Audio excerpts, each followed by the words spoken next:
Hello, gentle listener, and welcome to Nocturnal Transmissions. Short tales of terror performed by voice artist, aka your humble narrator, Kristin Holland.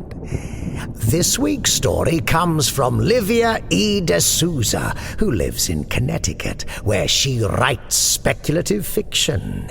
Her short stories have appeared in Penumbra, Tales to Terrify, and Amazing Stories. She can be found online at liviaedesouza.com.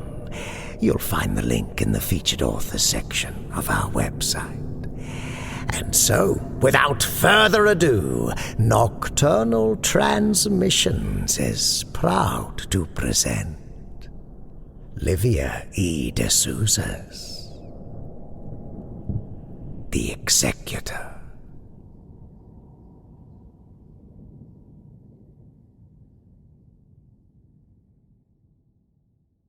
Henry and the man with the glasses were seated at the bar. They may have been only one stool apart, but there was a potency to the intervening space. The room was dimly lit, and the thrum of the sparse crowd trickled to fill those stretches of silence which had grown to overtake the pair since their brief introduction. Henry took a sip of his cheap whiskey and drummed his fingers on the rectangular box which sat on the worn bar. The box was his, but not quite. Not yet. So the old bastard finally died, did he? Henry asked, his voice barely loud enough to be heard over the feeble ambient noise. The man in the glasses nodded, straightening the crooked spectacles on the bridge of his nose. He looked as though he wanted to clean the lenses, but thought better of taking them off. "I'm afraid so," he said. "And this is—" Henry trailed off. The man in the glasses shrugged. "I know what it is, but I don't know why he wanted you to have it. My instructions were merely to find you and deliver what was mentioned in the will." Henry toyed with the box clasp, but made no move to open it. He was hardly one to savor the unknown, but it seemed somehow improper to rush toward this gift with the open hands of a child. "Do you know what it is?" the man in the glasses asked, shifting his bar stool ever so slightly forward. "Yeah, I gotta guess," Henry said. He flipped open the clasp with the back of his thumbnail and opened the box with one hand. Henry slid the box closer to the man in the glasses, though it was hardly an interesting reveal to the latter. Inside lay a dagger. It was antique bronze and had been polished recently to coax a weak shine from the sparsely set diamonds, which seemed as though they must have disappeared into the metal over the decades. It was hard to imagine anyone taking the time or effort to insert such tragically diminutive stones. "You met the sergeant before he died?" Henry asked, closing the box again and bringing it to rest between his hands. The man in the glasses nodded. "I did, but only once." "Did he ever tell you the story of how he lost his leg?" Henry asked, a feral expression stealing across his features. The man in the glasses shook his head. "No, although I knew about the prosthetic. It was actually willed to another soldier, one Thomas Wright. I don't think anyone would mind me telling you that." He rushed to clarify. Henry chuckled before saying, "So I could have gotten the leg." "Oh, you know Thomas?" "Sure. Well, I knew him.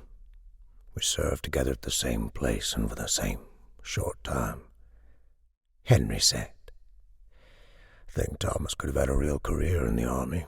Hell, I think I could have made something decent of myself given half the chance, but We didn't last long, and it was for the exact same reason. Henry's exhalation filled the room with an untouched history, and a moment passed before the man in the glasses spoke next. "Why was that, if you don't mind me asking?" Henry took another long swallow of a whiskey that went down rough.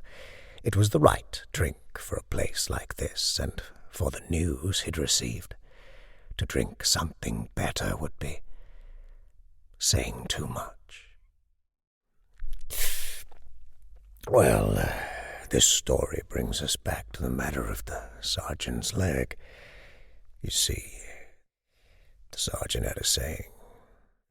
Any time anyone complained or just damn well failed, he'd tell us about how pain is all in the mind. That his only job was to teach us to control our perception. He didn't care what happened after that, so long as we all learned that one lesson. Well, I guess we weren't learning it to his satisfaction because he felt a demonstration was needed. One evening, word went around that everyone in his team was to meet in the mess at midnight. "What did you think?" the man in the glasses interrupted. Henry shrugged. "I didn't think much of it. I don't think any of us did. An order's an order, so we were all there promptly at midnight. That's when we saw it." Henry paused and took a long swallow of his drink. He drained the dregs before waving the bartender over for another pour. He waited until the glass was filled and they were alone again, before continuing. Well, he'd hauled this meat grinder to the middle of the room. It was a big thing, not like those little ones you might have seen in your mama's kitchen. Well, that's when he gives us his second order. "What was it?" the man in glasses asked, his eyes unblinking as they fixed on Henry's weathered face. He handed a boy named Joseph a tourniquet and gave me a knife. This knife. He told Thomas to hold his leg steady as we deboned it. He said every inch of bone, every hard fragment had to be removed. Said he had too much respect for the equipment to risk damaging it. A young woman passed by the bar and Henry paused. She was well-dressed and demure, glancing at the ground until the bartender approached her. She was as out of place in this bar as she was within earshot of the story, so Henry turned back to his own drink, silent, as he contemplated his next caustic swallow. When the young lady had returned to her little table in the corner of the room, the man in the glasses turned back to Henry. "So, what did you do?" he asked. Henry smiled, the whiskey wearing a little at his edges. He stroked the glass with his thumb almost affectionately, before returning his attention to the closed box in front of him. "An order's an order," Henry said. Thomas held his leg fast, but there was no need. Even as I was sawing through the flesh with this damn near ancient blade, and Joseph tightening the tourniquet just below his hip, the sergeant kept stock still. I guess it really was just the power of his mind, like he was always saying. Anyway, Once all the bones had been removed and laid out nice and orderly on a nearby table, he gave his third order. He wanted his leg fed through the meat grinder, up to the hip, with the now flabby, deboned toes going first. I'd seen meat get ground before, but I'd never seen honest-to-God living flesh go through anything like that. The skin got all warped as it was fed through, and this spurting, flowing blood covered just about every inch of the machine. Henry took another swallow from his glass, allowing the pair to marinate in the visceral image.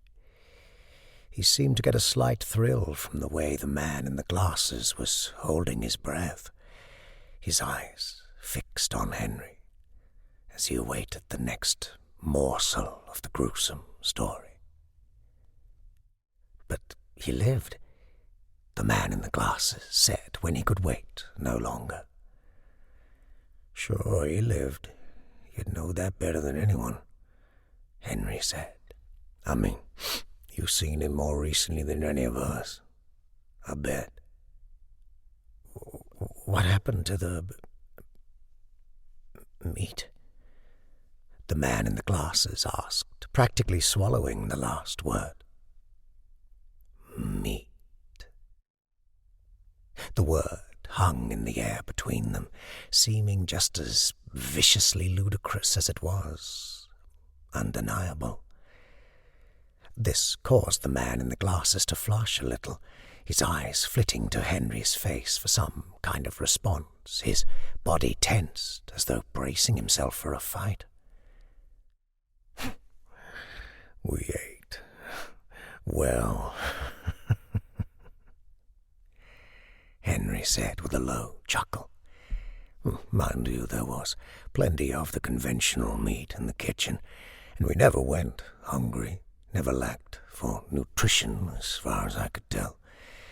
When I say that we ate well, I mean to say that there's just something different in that taste. Something that can't be replicated. I've lived a pretty long life, and the taste of that cooked leg is something I know I'll never forget. I wouldn't be surprised if it's the last thought I have when it comes to my time to die. The man in the glasses turned away, his hands resting on either side of his drink. He eyed the liquor with a kind of cautious lust, as though he'd like nothing more than to take a long swig, to take that first step on the path to oblivion. But his lips wouldn't part to admit anything to his throat. His was a perfect interweaving of fascination and disgust.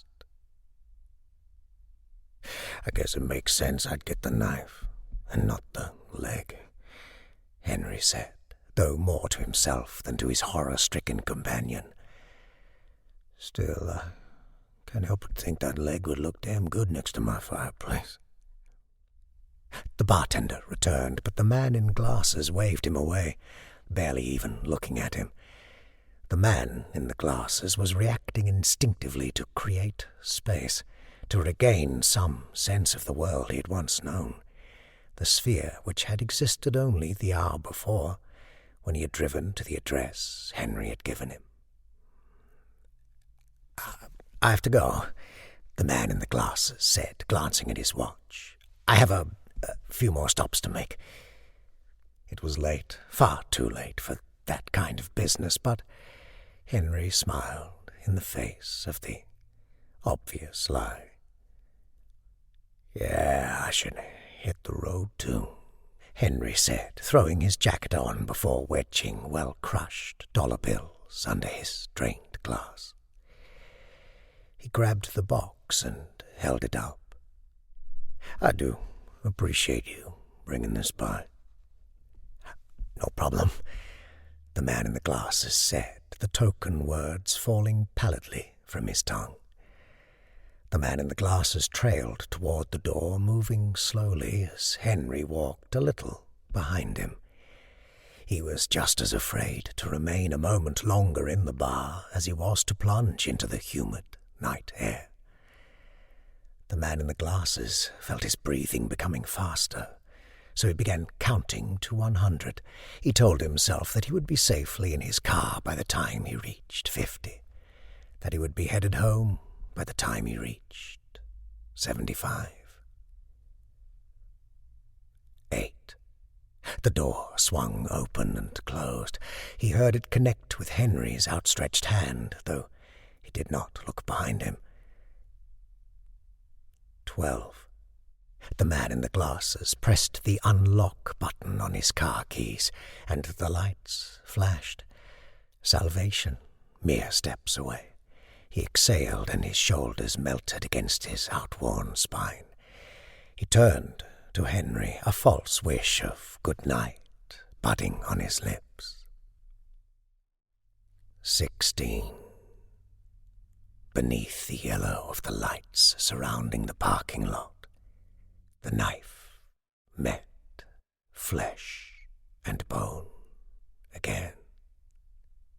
If objects have a memory, they must have wants too, and the thirst of the bronze blade had met its match in the wanton craving of its wielder. This time the vivid crimson well of blood was squandered within the shadows of the parking lot. Just another deep slickness in which the jaundiced light was caught and reflected. An animal heat rose from the blood, and the smell of metal carried through the thickness of the summer air.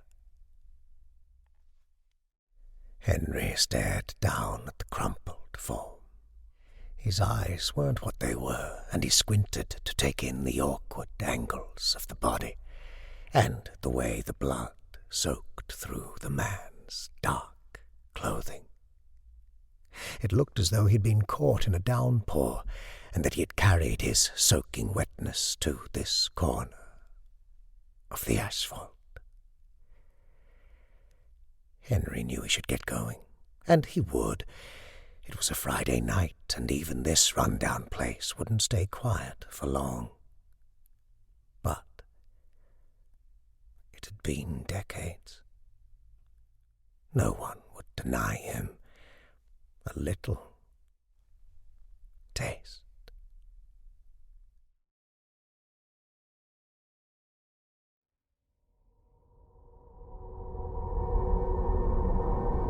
The Executor by Livia E. Souza.